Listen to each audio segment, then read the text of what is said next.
आज की डिक्टेशन रहेगी कहानी आधारित डिक्टेशन। 100 शब्द प्रति मिनट डिक्टेशन स्टार्ट हो जाएगा 5 सेकंड बाद।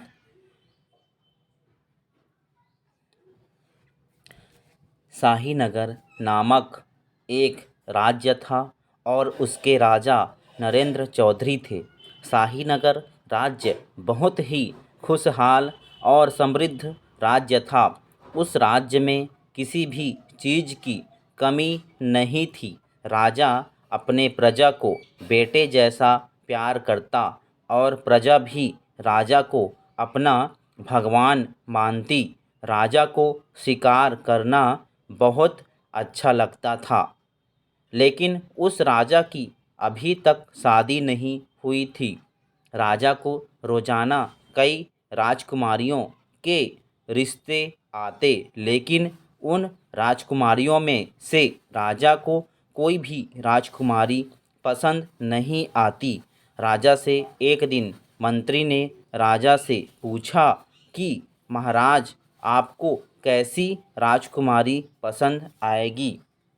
तो राजा बोला, मुझे ऐसी लड़की पसंद है जिसे मेरी दौलत से प्यार ना हो, नहीं इस महल से, और वह दिल की साफ होनी चाहिए, प्रजा को अपने बेटे जैसा मानती हो, ऐसी होनी चाहिए।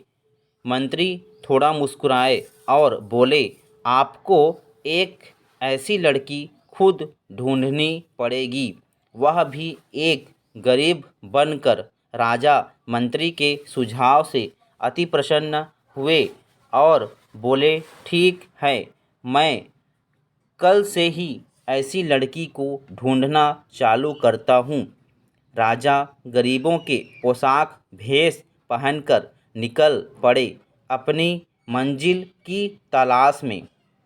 इस बीच उन्होंने कई लड़कियों से मुलाकात की, लेकिन उन्हें कोई भी लड़की पसंद नहीं आई।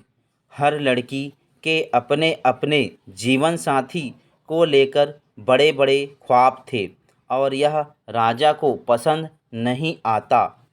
एक दिन एक राजा एक पेड़ के नीचे थक हार के बैठा हुआ था। तभी उस राजा को कुछ सिपाही और एक डोली दिखाई दी। राजा एक सिपाही से पूछ बैठा कि इस डोली में कौन है? तो सिपाही बोला, नागा राज्य की राजकुमारी सीता बैठी हुई है। राजा ने उस सिपाही से पूछा कि राजकुमारी कहाँ जा रही है? उस सिपाही ने बोला, पास ही में एक मंदिर है, वहाँ माता के दर्शन करने जा रही हैं। यह बोल के सिपाही चला गया।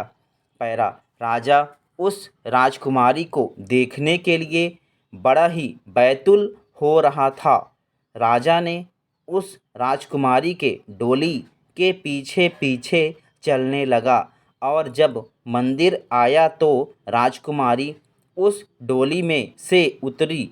राजा ने जब राजकुमारी की पहली झलक देखा तो उस राजकुमारी के ऊपर लट्टू हो गया और राजा राजकुमारी को टुकुर टुकुर देखता ही रह गया। सोचने लगा, राजा की क्या यह राजकुमारी मेरे मन मुताबिक है या नहीं? तो राजा ने उससे जाकर कहा, मैं शाहीनगर राज्य का राजा हूँ, क्या आप मुझसे शादी करेंगे? लड़की ने ना कहा और वहाँ से चली गई। राजा को यह सुनकर बहुत अच्छा लगा कि राजकुमारी को मेरे दौलत और महल से प्यार नहीं है। पैरा राजा ने फिर उस राजकुमारी का पीछा किया और उसके राज्य जा पहुंचा। अब राजा को उस राजकुमारी के स्वभाव के बारे में जानना था, तो राजा ने वहाँ के प्रजा से उस राजकुमारी के बारे में जानने की कोशिश की। तो वहाँ के लोग बोलने लगे कि हमारी राजकुमारी देवी है, वह सारी प्रजा को अपने बेटे जैसा प्यार करती है और वह हर सुबह और शाम गरीबों में धन और अनाज बांटती है। यह सुनकर राजा अति प्रसन्न हुआ। राजा ने उस राजकुमारी से विवाह करने का निश्चित कर लिया, लेकिन राजकुमारी ने राजा से विवाह करने से मना कर दिया था। राजा सोच में डूब गया कि अब क्या किया जाए। राजा ने राजकुमारी के पिता से बातें की और कहा कि मैं आपके बेटी से शादी करना चाहता हूँ। राजकुमारी के पिता ने कहा कि हमारी बेटी को अगर तुम पसंद आए तो हम शादी के लिए राजी हैं। जब राजा ने राजकुमारी से शादी की बात की तो राजकुमारी ने राजा के सामने 3 शर्तें रखी। पहली शर्त, राजा को राजकुमारी को तलवारबाजी में हराना होगा। राजा ने यह शर्त मान ली और राजकुमारी को तलवारबाजी में हरा दिया। स्टॉप।